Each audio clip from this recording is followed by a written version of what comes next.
Paz do Senhor Jesus, bom dia! Tudo bem com vocês? Graças a Deus, tudo ótimo, que nós tenhamos um dia glorioso na presença de Deus, que vocês tenham um dia abençoado em tudo que vocês fizerem. Vamos orar? Mais um dia no nosso devocional, graças a Deus. Senhor, nós pedimos a Tua presença, Pai, nesta santa e preciosa, nesse santo e precioso devocional, Pai, porque foi o Senhor que colocou no nosso coração para estarmos aqui diariamente, falando, transbordando e edificando vidas, Pai, através do Teu amor, Pai, através da Sua palavra que é viva, perfeita, agradável. Nós agradecemos por Sua santa e preciosa presença na nossa vida, Jesus. Ó, Trindade Santíssima, Espírito Santo, se faça presente, esvazie tudo de mim e preencha tudo de Ti. Que esse devocional possa chegar em almas, corações, espíritos necessitados, que essa nutrição espiritual plena, perfeita, viva, maravilhosa, possa preencher esses corações, possa ativar almas, possa ativar espíritos, para que essas pessoas possam transbordar também do Teu amor, Pai, para que elas possam crescer em entendimento, para que elas tenham as vendas dos olhos, Pai, tiradas. Oh, Pai, nós agradecemos por tudo, nós agradecemos por mais uma oportunidade de vida, pela saúde plena, pela provisão, Pai, por tudo que temos, por tudo que somos, Pai. Nós agradecemos pelo Seu amor pelas nossas vidas, Pai, porque o Senhor nos amou primeiro. E que nós possamos, Pai, aprender a amar como o Senhor ama. Aprender a amar as pessoas como o Senhor ama, Pai, porque o amor que nós recebemos de Ti é um amor que não tem entendimento, o amor ágape, o amor perfeito, pleno, e que a gente possa aprender, Pai, mais de Ti, que a gente possa modelar o Teu caráter, a Tua essência, a Tua identidade, Pai, que nós possamos vestir a nossa identidade verdadeira que somos, Pai, diante de Ti, imagem e semelhança de Ti, e que a gente possa ser e vencer tudo nesse mundo como um general de batalha do Teu exército, Pai. Em nome de Jesus, amém. Bom dia, paz, amada Márcia, minha amiga maravilhosa, pleníssima. Tudo bem? A paz, graças a Deus. A palavra de hoje é Ageu 2, versículo 9.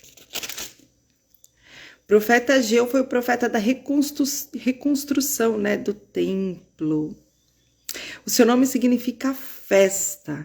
Ele foi levantado por Deus no período do pós-cativeiro, babilônico, para incentivar o povo a reconstruir o templo edificado por Salomão, que havia sido destruído pelos caldeus.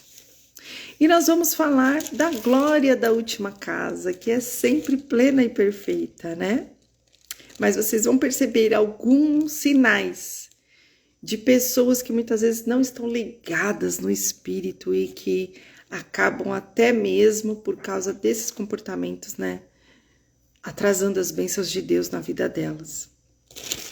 Então vamos lá, Ageu 2, versículo 9. A glória desta última casa será maior do que a da primeira, diz o Senhor dos Exércitos. E neste lugar darei paz, diz o Senhor dos Exércitos. Eu vou falar para você o que adianta nós termos um templo absurdo, maravilhoso, mas não desfrutar da paz que excede todo entendimento. Nada nessa vida vale a tua saúde e a sua paz. E quando a gente constrói a nossa vida com o alicerce perfeito que é com o Senhor, colocando os nossos planos diante de Deus, construindo cada tijolinho, cada passo juntamente com Deus, você vai ter paz, você vai ter desfrute. Pode ser que você tenha aflições, você vai ter desafios, você vai ter que sair da zona do conforto, mas algo vai permanecer juntamente contigo, algo vai te acompanhar, que é a alegria e a paz. Mesmo diante de guerras, mesmo diante de batalhas, a gente consegue permanecer na alegria e na paz, porque isso não é de nós, isso vem dele, vem do nosso Senhor, que instaura isso dentro de nós. O fruto do Espírito, né? A paz, a alegria, é um fruto do Espírito, conforme está lá em Gálatas 5:22. Então, você só constrói o fruto do Espírito se você andar com Deus, se você tiver essa disciplina diária espiritual, se alimentando e se nutrindo daquilo que há de mais perfeito para o seu espírito, que é a palavra de Deus, que é a Bíblia, né? Edificando cada dia mais em sabedoria, em verdade, entendimento da palavra de Deus. O profeta Ageu, ele viveu no período pós-cativeiro, quando os judeus começaram a regressar para Jerusalém, e coube a ele incentivar todo o povo na reconstrução do templo do Senhor. Mas, naquela fase, alguns judeus, ao verem a inferioridade do segundo templo, né, em relação à suntuosidade do primeiro templo, né, se entristeceram. E isso acontece normalmente, né? Quando a gente está lá no auge, quando a gente constrói um castelo de areia e cai, aí daqui a pouco a gente vai, começa do zero, numa vida simplesinha, num lugar que você nem imaginava mais voltar. E aí você fala, nossa, né? Aí fica triste, por quê? Porque tem que começar tudo de novo. Não. Deus tem um propósito nisso, né? O Senhor, ele fez a promessa de que a glória da última casa seria maior do que a da primeira casa. O Senhor sempre diz que o melhor dele não é o que está agora, é o que está por vir, é o que está lá na frente. Deus tem sempre o melhor para o seu povo. O povo havia ficado triste por causa da inferioridade da segunda casa, comparada à belíssima casa construída por Salomão, conforme está lá em 2 Crônicas 2, versículo 5. É o problema de nós olharmos sempre para a aparência, né? Às vezes a gente olha para uma igreja grande, suntuosa, né, com todos os aparatos modernos, perfeitos, mas muitas vezes ali dentro só tem a quantidade, tem a suntuosidade, mas ela é pequena de presença, ela não é tão cheia de Cristo como deveria ser, né? Em contrapartida, muitas vezes você está numa igreja simples, pequenininha, mas aquela igreja que tá ali, ó, no chão, ainda surrado, né, no cimento, mas é tão cheia da presença, tão cheia de Cristo, que você não troca aquilo por nenhum templo suntuoso.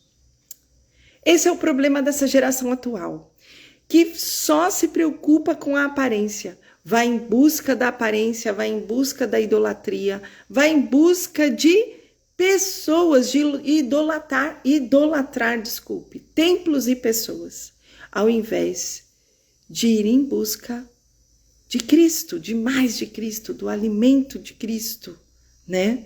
De mais presença, de mais, de cavar o poço mesmo, cavar o poço e no profundo de Deus, mergulhar na verdade dele, né? Então, naquela fase, o povo ficou triste por causa disso, porque eles se preocupavam muito mais com a suntuosidade do templo do que com o sentido do templo. Para que é? Deus, ele quer o templo.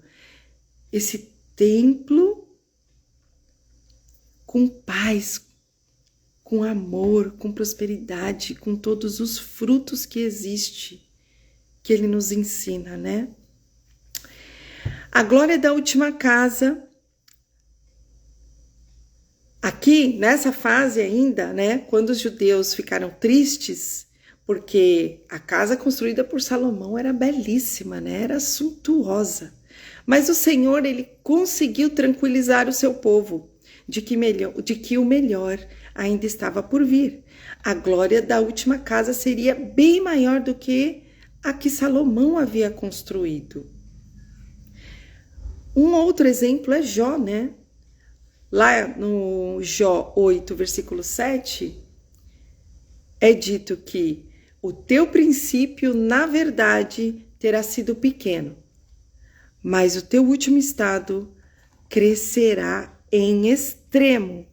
Muitas pessoas, né, elas desprezam os pequenos começos. Quando você despreza os pequenos começos com Deus, você tem que entender que quando Deus te coloca numa situação simples, em pequenos começos, em pequenas situações, Ele está provando a sua fé no pouco, né? E foi o que aconteceu comigo também. Eu vim de uma suntuosidade, vim e depois passei para simplicidade de novo, reconstruindo toda a vida, sozinha, né? Eu e o meu filho. Então eu voltei para a simplicidade, mas eu não troco a minha simplicidade, a paz, a alegria, a presença que eu tenho. Minha casa é um templo, a igreja é aqui dentro. Toda pessoa que Deus manda ainda tem isso. Eu falei para Deus que só vai entrar na minha casa a pessoa que Ele mandar. Não, essa casa não me pertence, ela pertence a Deus. A minha casa eu fiz dela um templo do Senhor também. E eu falei para ele, só vem para minha casa as pessoas que o Senhor mandar. A minha amiga que está aqui sabe disso, né? Então, não troco hoje a minha simplicidade com a paz, com a alegria, com a presença que eu tenho pelo castelo que eu tinha antes. De jeito nenhum, não troco. Era uma casa extraordinária, com vista ao mar, 360 graus. Eu troco? Não troco. Porque o que eu tenho hoje é mais valioso do que a casa que eu tinha antes. Muito mais valioso. Aquela casa foi construída na areia. Não tinha, eu não conhecia Jesus, né? Foi construída na areia, todo um castelo construído na areia, toda uma energia de vida desperdiçada para agradar pessoas, para agradar situações, e no momento que eu mais precisei, essas pessoas viraram as costas para mim. Então, nós devemos entender que quando você constrói cada tijolinho, quando você é fiel, quando você é grato no pouco, Deus te colocará no muito. E é no tempo dele, não é no seu. Mas ele tem o poder de acelerar esse processo. Ele tem o poder de remir o tempo. Então, às vezes também, nessa teologia da prosperidade, onde todo mundo fala, eu vou chegar, eu vou fazer, eu vou acontecer, eu vou ser bilionário, eu vou ser milionário. Muitas vezes Deus te fez para você ficar mesmo na simplicidade, para atingir as pessoas naquele nível. E seja grato por isso, porque a maior riqueza não está nas coisas materiais. A maior riqueza está naquilo que é construído dentro de nós, no nosso espírito, na presença de Deus. Porque a pessoa que tem um espírito pleno, cheio de Cristo, cheio de Jesus Cristo, ela vai ser feliz em qualquer lugar. Tem pessoas que têm casas maravilhosas, mas não têm um lar.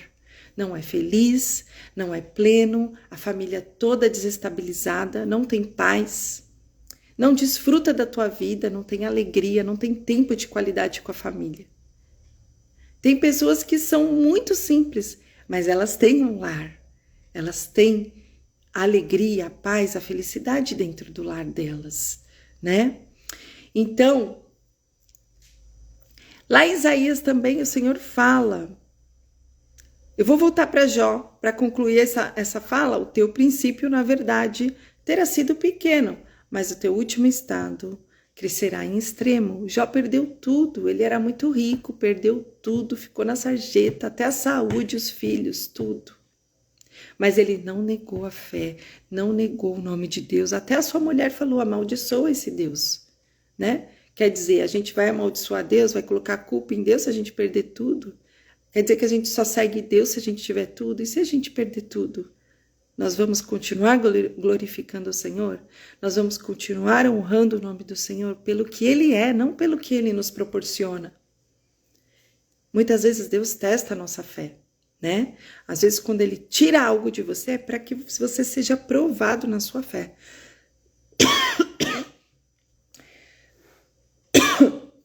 Engasguei, me perdoe. Isaías 1,19, o Senhor fala pela boca do profeta Isaías. Se quiserdes e ouvirdes, vou pegar só uma água aqui, com licença, porque eu não vou conseguir falar se eu não tomar água agora. Licença, só um minuto.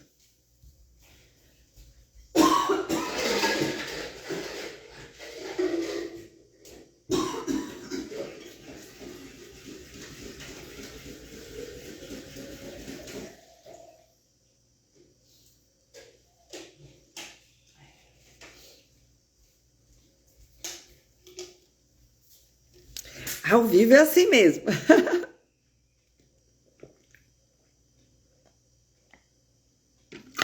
Vamos lá. Então, lá em Isaías 1, versículo 19, o Senhor fala pela boca do profeta Isaías. Se quiserdes e ouvirdes, comereis o bem desta terra. Significa, se quiserdes, vai depender de você querer ou não seguir em obediência ao Pai. E ouvirdes, comereis do bem dessa terra. A promessa para nós é a prosperidade. São as bênçãos extraordinárias, em todos os sentidos. Se nós seguimos em obediência ao Pai, não tem como desfrutar do melhor dessa terra, independente do lugar que você esteja e do nível de vida que você tenha. Vocês podem observar, lá na criação, Adão e Eva, eles não precisavam, eles tinham a presença de Deus, eles tinham tudo, eles não precisavam de nada. Mas aí eles decidiram, foi uma escolha, eles decidiram desobedecer, sair da presença, né? Desobedecer a Deus, escutar a voz do mundo. Nessa escolha que eles fizeram, eles se deram mal, eles caíram, né? E aí começaram todas as dores.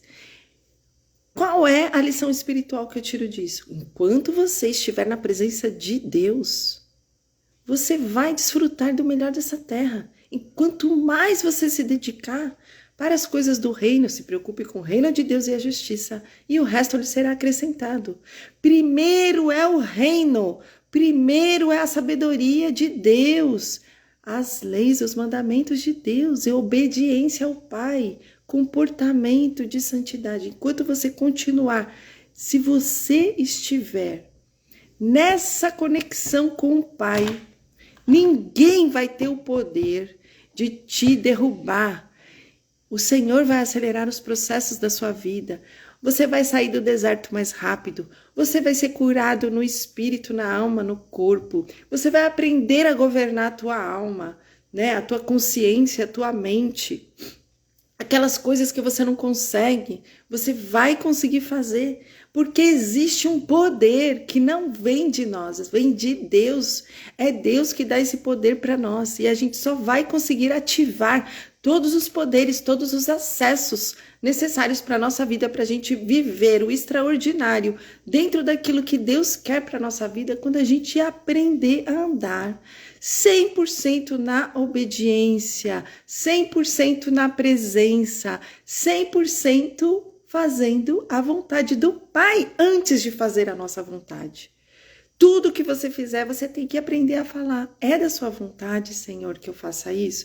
É da sua vontade? Porque o que eu vejo são pessoas fazendo orações pedindo para que Deus atenda à vontade dela. Tem pessoas que são tão ousadas com Deus que até chegam ao ponto de falar, olha, se o Senhor não atender essa minha oração, então eu não vou mais para a igreja. Como se Deus fosse obrigado, né, a atender aos pedidos daquela pessoa. Entenda, a humildade, a simplicidade, o coração inclinado para aquilo, para a vontade do Pai, é o coração que vai ser ouvido no camarote de Deus. Quando você se coloca nessa posição de humildade, Deus, ele te vê com outros olhos. Você pode perceber que a simplicidade é algo muito valioso para Deus. Um coração simples, ensinável. Um coração que se deixa ser moldado pelo Senhor. É o coração que ele deseja nessa geração. É esse coração que ele está buscando. É esse coração que ele quer. É esse coração que ele deseja. Você vê Jesus, em toda a sua glória, ele era santo, ele era perfeito, ele tinha todo o poder desta terra, mas ele não usava disso. Ele usava para os milagres, porque fazia parte dos propósitos, mas ele poderia ter usado em diversas circunstâncias, mas até mesmo aonde ele nasceu, era um lugar simples, né? A simplicidade é algo valioso para Deus.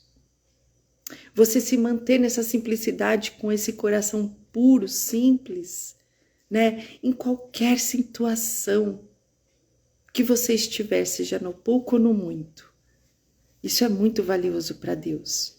Significa que você não vai nunca, jamais ser corrompido pelo mundo.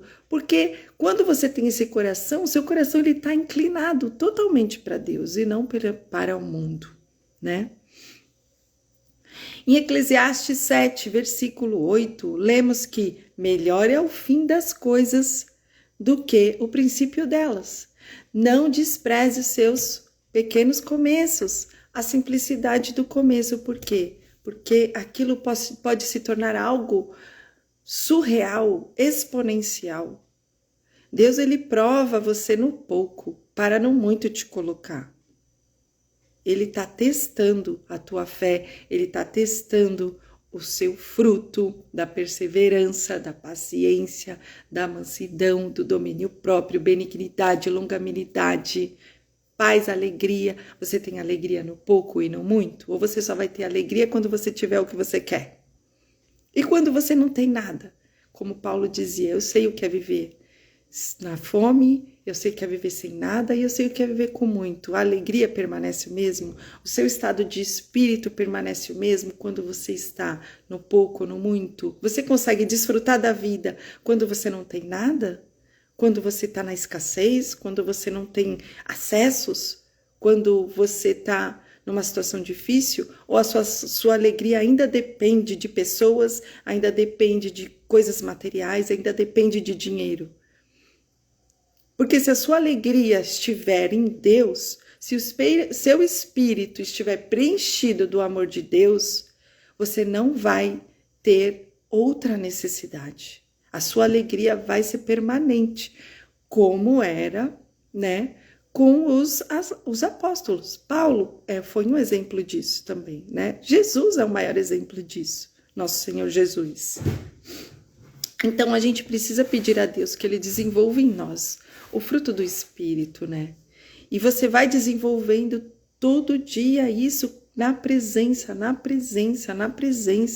no mergulho da palavra, na meditação da palavra, na oração. Deus, ele sempre fica contente com o progresso do seu povo. Ele deseja uma vida próspera e abundante para nós. Foi isso que ele fez com Adão e Eva, mas eles escolheram escutar a voz do mundo de novo. Enquanto você estiver escutando o mundo e não colocando Deus como prioridade, você está atrasando a sua bênção. O que aconteceu com Abraão? Abraão, ele tinha uma promessa de que ele seria pai. Mesmo sem acreditar na sua velhice, ele foi ser pai na velhice. A esposa dele não podia engravidar. Mas aí, o que aconteceu? Não teve um fruto importante, que é o da paciência. Não teve a fé plena. E mesmo assim, Abraão, ouvindo a voz da mulher, né, da Sara, acabou caindo também e cedendo à vontade dela, tendo um filho com Agar, que está aí o problema de Israel. Até hoje essa briga de família, por causa de um filho gerado fora daquilo que Deus havia prometido para eles. Mesmo assim, Deus abençoou o filho, mas a briga de família permanece até hoje, né? Porque o filho da promessa era o de Deus, não o que Sara fez, né? O filho da promessa era aquele. Então, o que acontece? Quando a gente acha que o nosso caminho é melhor do que o caminho que Deus preparou para nós, a gente cai no engano. A gente acaba tomando decisões erradas. Quando a gente dá mais atenção para as coisas do mundo e para as pessoas que estão mais no mundo do que em Deus, do que na presença de Deus, a gente também vai cair no engano. Porque essas pessoas, elas estão mais inclinadas para as coisas do mundo do que para as coisas de Deus. E Deus é claro em falar isso. Se preocupe com o reino de Deus e a justiça, e o resto lhe será acrescentado. Primeiro é o reino, primeiro é Deus, primeiro é a tua identidade diante dele. Você é imagem e semelhança dele, primeiro é o Pai, a obediência, a santidade. É um comportamento que ele quer de você, né? Se você se adequar àquilo que ele deseja de você, os teus processos são acelerados. As suas bênçãos voltam muito rapidamente para a tua vida, né? E ele te surpreende no meio do caminho com algo que você nem espera, não é mesmo? Deus, ele ama mimar os seus filhos, principalmente os filhos obedientes. Você pode ver em toda a história, todos os filhos obedientes foram surpreendidos, né? Mesmo que eles tenham pecado no meio do caminho, mesmo que eles tenham caído em tentação, em pecado, em tudo, Deus, ele nunca deixou de surpreender um filho amado dele, um filho obediente, como foi o caso de Abraão, né? O José, várias histórias que a gente pode verificar, né? Que dos filhos abençoados. Ele quer a nossa prosperidade, ele quer o nosso progresso, mas é no tempo dele. Ele está nos avaliando todos os dias para ver se nós seguimos em obediência. E mesmo que a gente caia, a gente tem, né, a graça do perdão dos pecados, porém, a bênção, ela é atrasada por causa de nós mesmos. Né? E por causa das nossas escolhas erradas, a escolha em querer ouvir a voz do mundo e não a voz de Deus.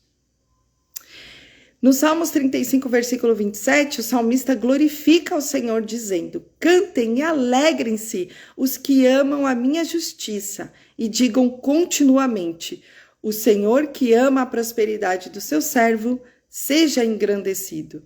Deus, ele é glorificado quando seus servos progridem e prosperam. O maior erro das pessoas é chegar num patamar que elas querem e aí esquecer de Deus. Caramba!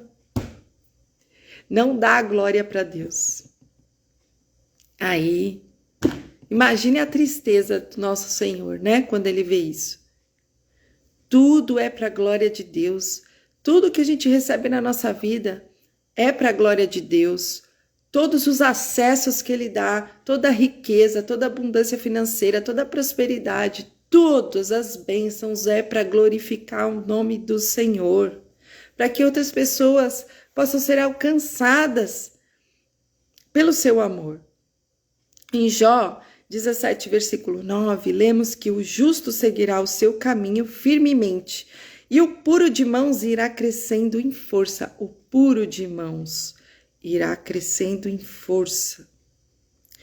No Salmo 84, versículo 7, o salmista também afirma que os que habitam na casa do Senhor vão indo de força em força, de força em força. Cada um deles em Sião aparece perante Deus, de força em força, de glória em glória, de força em força, de glória em glória. Em Provérbios 4, versículo 18, Salomão também escreveu: mas a vereda dos justos é como a luz da aurora, que vai brilhando mais e mais até ser dia perfeito. Glória a Deus. Então, a vereda dos justos, o nosso caminho, ele é esse caminho que vai brilhando mais e mais quando a gente se concentra primeiro em Deus, primeiro na vontade do Pai, em obedecer ao Pai. A nossa luz, ela vai brilhando mais, brilhando mais, brilhando mais, até se tornar perfeito. Porque a gente entra na perfeição quando a gente obedece a Deus, né? Quando a gente faz a vontade dele, porque a vontade dele é sempre perfeita e agradável. A glória da última casa será maior do que a primeira, porque o nosso Deus, ele é poderoso em fazer tudo aquilo que é muito mais abundante, que é muito além do que nós imaginamos, do que pedimos, do que pensamos, segundo o poder em que ele opera em nós. O poder é dele, é ele que vai operar através de nós, para que a gente desfrute do melhor dessa terra. Não despreze os pequenos começos, porque esses pequenos começos serão cruciais para que você desfrute da glória da última casa. O fim é sempre melhor que o começo. Não despreze os pequenos começos. Tenha certeza absoluta de que o processo que você está passando faz parte de um treinamento de Deus. É um treinamento para que você possa se aperfeiçoar naquilo que é talvez a tua fraqueza. O que você acha que é a tua fraqueza, na verdade, é a sua maior força. É onde Deus vai te colocar num patamar altíssimo que você nem esperava atuar. Então Deus, ele nos surpreende. E ele nos surpreende em situações que a gente nem imagina. Ele muda a nossa história, ele escreve um novo livro quando a gente decide atender à vontade dele em primeiro lugar. Quando a gente se esvazia de nós e se enche dele, é aí que a gente se alinha ao propósito de Deus, para que ele possa escrever o livro da nossa vida. Onde esse livro possa ter também as histórias mais lindas que você vai contar da tua vida. Essa história é que vai impactar gerações, é que vai curar outras vidas, é que vai transformar pessoas. Porque tudo que a gente constrói não é para nós, é para a glória de Deus. Tudo que a gente passa na vida tem relação com o propósito de Deus aqui na Terra. Nós somos um instrumento que precisa ser usado para a honra e glória do Senhor. Então, tenha fé de que a glória da sua última casa será melhor do que a primeira. Confie no Senhor, siga obediente a Ele, siga na presença dEle, que Ele vai escrever o livro mais lindo, que é o da história da sua vida e da glória dEle sobre a sua vida. Que Deus abençoe o seu dia. Até amanhã. Tchau, tchau. Um beijo a todos. Tchau, tchau.